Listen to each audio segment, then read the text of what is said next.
Good afternoon, everyone. How's it going? So in the vein of continuing to kind of just post videos on the topic of kind of men's health, men's mental health, here we go.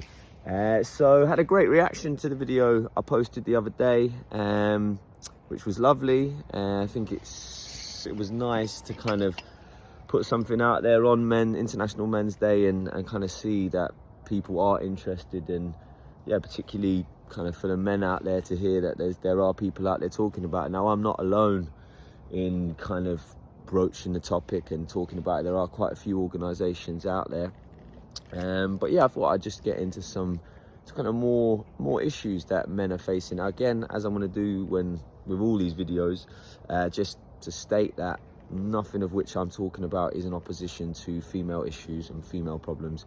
It's just highlighting some of the struggles facing men, so we can all kind of work together.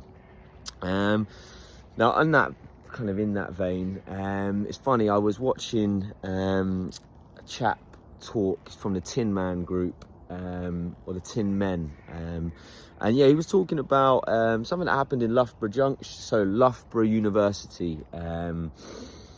Recently, one of the students there had tried to start a men's group, which, good for him. I think male students are twice as likely to commit suicide. So yeah, starting a group in order for men to kind of get together and talk about stuff. Now, the student union were behind it, supported it, but as soon as the news was announced, there was an extreme backlash on campus. So much so that the student union decided to cancel the men's group because of fear for Rory's safety. The guy who'd started the group was Rory. And when I heard that, it didn't surprise me, if I'm honest. I think it's a sad reality that any notion of men getting together and talking, or creating safe spaces for men to kind of get together and talk about their problems, is met with an extreme backlash. And I mean, as this chap had mentioned, and something that I agree with wholeheartedly, like, what other group of individuals would create a group, get together, have that group kind of have a backlash to the creation of that group, and instead of the people who are shooting it down and threatening this guy's safety and his kind of health with violence, would then shut the group down?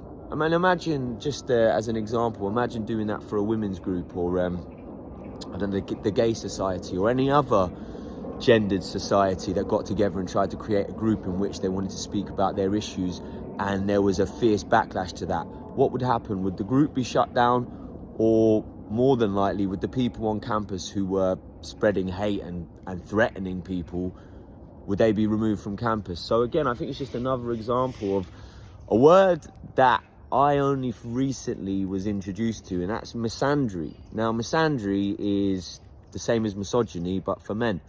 And sadly, misandry is commonplace.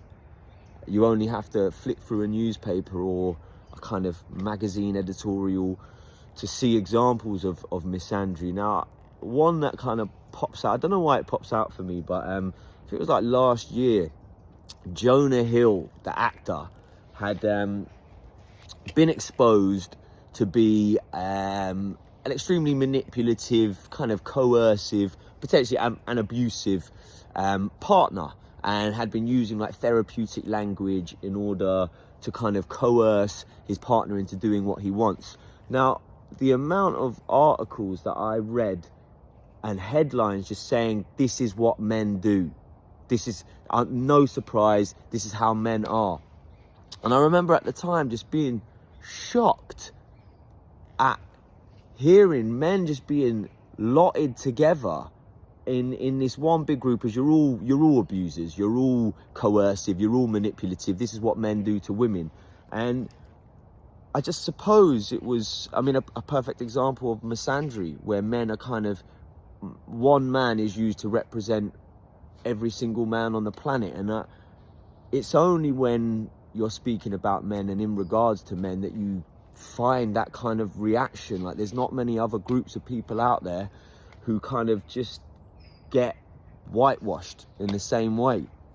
And yeah, I just thought I would kind of speak about that. I think what I'd heard about Loughborough University and the men's group getting shut down like that, because of the reaction, just made me wanna kind of put it out there to people and for us to kind of just start thinking about some of the prejudices that we may hold against men without even realizing. Stuff that maybe it's a matter of us just spending a bit more time thinking about some of these prejudices and trying to counteract them. Now, I'm not right now, but I think probably into the new year I'm going to look to set up my own men's group, and any man who's watching this and would like to be a part of that, send me a little direct message. I'll find us a space, and really the aim is to kind of create maybe like a therapeutic space. Now, I've been doing therapy for a long time, particularly in a group therapy setting,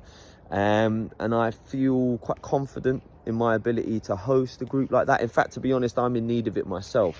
As I said, it's been a tough year, and I'm still struggling. So what I would like to do is create a group and a space for men to come together and share their problems and their issues. And yeah, I think it is difficult for men to reach out and share how they're feeling sometimes. And that's not because they don't want to. That is more because what you find is, as a man, when you do expose yourself or be vulnerable in front of other people, often you get shot down. And it's this double standards that we kind of see in society today, where men are encouraged to be more emotional and be more open, but when men do that, they're often portrayed as wet sissies or in need of kind of manning up, as you will. And I'm not using man up's an overused statement to kind of describe men's problems, but I think the reality is that when you do show any weakness as a man, you very quickly find yourself kind of being ostracized, or at least kind of the focus is not positive, it's often negative. So yeah, I'm gonna keep putting videos like this out there. I'm gonna try and do one every couple of days, and yeah, if you haven't seen me share a video, then that's probably because I'm feeling pretty low myself. So yeah, feel free to give me a poke and give me a prod, because I've got a lot of information about these issues, and I want to try and make it a mission of mine to kind of spread positivity. So big love to everybody out there.